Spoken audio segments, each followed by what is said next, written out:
Hi! Happy Valentine's Day! Ako po si Daisy Gold Garcia. Ang aga ko nagising. Hindi ko alam kung bakit. Pero alam nyo, dati, before Valentine's Day, may mga set na akong schedules ng date. Siyempre, naka-schedule yan, di ba? So, February 13 pa lang, kinikilig na ako dahil naka-schedule na yung mga dates ko at may dumarating na roses. Pero ngayon, nabawasan na yung kilig. Ano ba usually ang naaalala nyo pag Valentine's Day?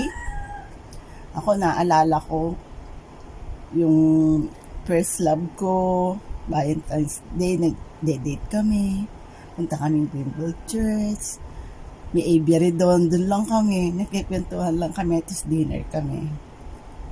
Tapos nang tumagal-tagal na, yung aking one true love, kada Valentine's Day, walang palya yan.